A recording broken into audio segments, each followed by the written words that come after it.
Hey there, my name is Alex, I am the Silver Mont, and I'm going to try and answer some of your questions in regards to Sekiro in this video. A while back I asked you guys to submit your questions and there was a lot of them, but let's cover some of them in this video and see how it goes, shall we? Quick disclaimer before we get going, I am very bad at pronouncing Japanese words, for which I apologise. Next up, none of these are definitively correct answers, they are instead supposition, speculation, my opinions. That said, let's get started with an easy one. Lenny Small, ha, found you Lenny, asked who is Shura? Athen asked about the Demon of Hatred. JPZ22 asked my thoughts on the theorized identity of the Demon of Hatred. It is all but confirmed, if you ask me, that the Demon of Hatred is the sculptor orangutan. Throughout his life he killed so many that he feared he was walking the path of Shura. What is Shura? Well, this isn't my area of expertise, but it is derived from Asura in Buddhism, demigods of a sort.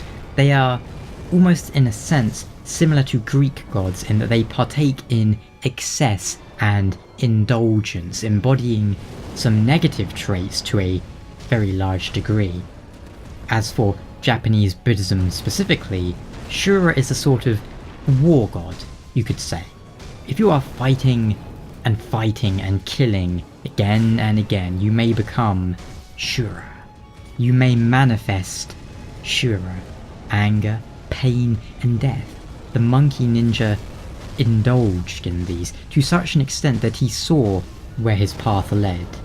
It seems perhaps Ishin was the one who prevented his transformation into Shura by removing his arm, but I'm not entirely sure about all that. He mentions though that he sees the flames of war when he sculpts. All he sees is fire. And when war comes to Ashina at the end of the game, it seems this somehow triggers the sculptor's transformation into a failed Shura, the game calls it, a demon of hatred. The old lady in the tower where one first encounters Ishin in his Tengu guise adds further proof to this by her claims about a demon will soon descend upon this area, and if you speak to her after defeating the hatred demon, she remarks that you should probably know who it was. In a nutshell though, the sculptor killed so many that war, death and hatred consumed him and turned him, in the end, into a literal demon. Yet, he was a failed Shura. Why is that? Perhaps because he did not wish it. He tried, in the end, to avoid it.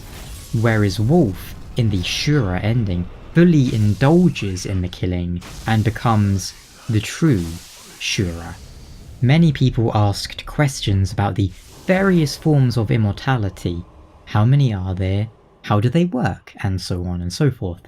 And this is a topic that might need a whole video dedicated to it in the future, but I'm going to give my brief thoughts on the matter here. In essence, there are two forms of immortality in Sekiro, but they all stem from the same source, the divine dragon. Kuro is the divine heir, which in a nutshell means he was somehow born or inherited the dragon's blood. How this came about, we can only speculate on. But this blood effectively renders Kuro invulnerable. Kuro is able to give this ability, sharing it with others. Just how exactly Kuro is able to give his blood to others, we can't say, because he can't bleed without the mortal blade, which is not in his possession when he gives immortality to Wolf. Presumably it is more a figure of speech then, as opposed to a literal transference of blood. Genichiro suspects that Kuro can only give this gift to one at a time, but Kuro neither confirms nor denies this, and just how much Genichiro knows on the subject is up for debate. Beyond this, we have the other form of immortality gained from drinking the rejuvenating waters. This seems to involve the imbiber being infested with a centipede, the source of their immortality. A curious tidbit. Centipedes are thought of as the envoys of Bishamonten, a god of justice and war, but how does a centipede make you immortal? My thinking, the divine dragon either has centipede-esque parasites that inhabit its waters, or the centipedes merely breed in the waters that flow from the dragon. Either way, this water comes down from the Fountainhead Palace, and people drink it. They end up drinking the eggs. One character in the game remarks that the more sediment in the water, the better, or something to that effect. Once the water's been drunk, the parasite grows inside. Presumably the centipede has absorbed some of the immortality coming from the dragon somehow. A symbiosis occurs, presumably where it is in the centipede's interest to keep the host alive. Basically, the centipedes breed in the stagnant waters of the dragon, and drinking that water infests your body with the centipedes. Disgusting. Frederick asked, where do the undead Headless and Shachimen guys come from? The Headless are easy to explain. They were warriors beheaded and held onto a grudge strong enough to continue existing in this world. The underwater Headless in Ashina Castle, for example, to quote the game directly. Headless are the ruined form of corrupted heroes who once fought for their country. This warrior lost his mind in defense of the state. His attempted mutiny was met with a swift beheading, and the lifeless body sunk to the bottom of the moat. As for the Shichimen warriors, I'm afraid I don't have many answers there.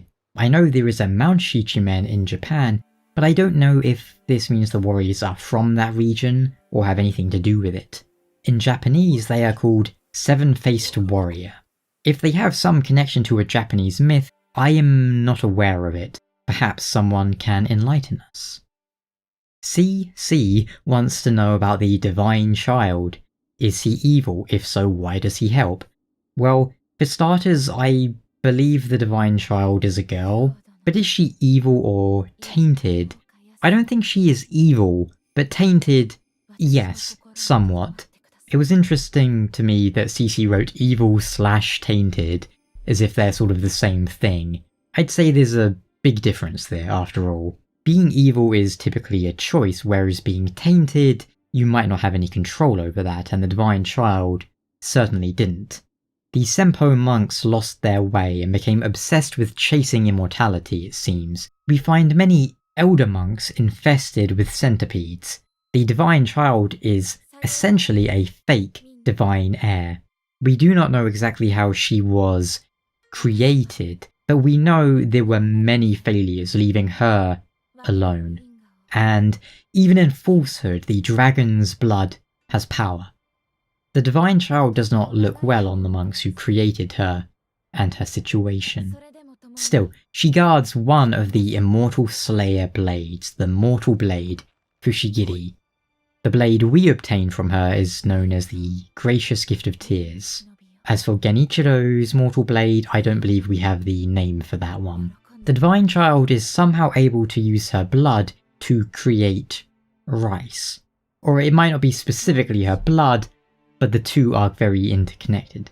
Once she becomes the cradle, her blood and tears and rice are turned cold.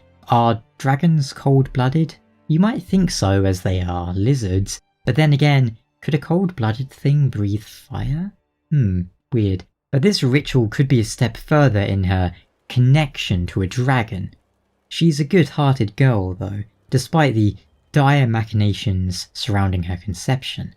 She reminds me of Shanalot, who was born of dragons contrived by men and also considered a failure, much like the Divine Child. Callum wants to know what happened in the 3 years between Hirata Estate and the rest of the game. That's a very good question.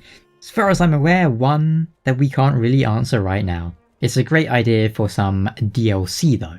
I've made another video all about DLC and how I think a Lightning of Tomoe DLC would be a fun little venture, Tomoe herself being someone who seems to have come from the Divine Realm, if I remember correctly, and was a fighter of such renown that, aside from Wolf, she's the only one who came close to killing Ishin, the Kensei Sword Saint.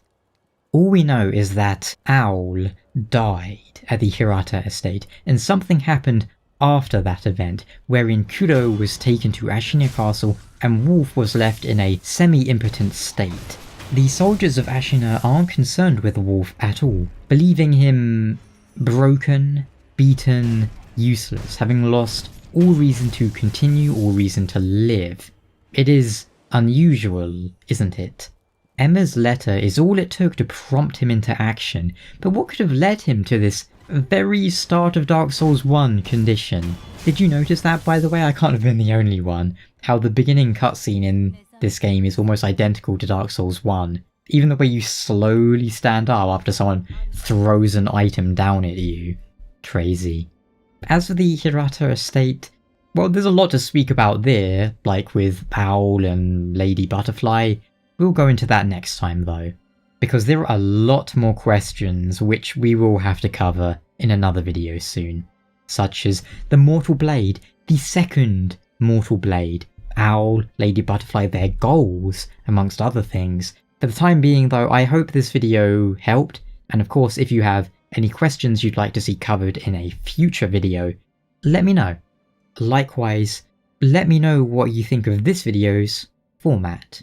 Until next time, you take care.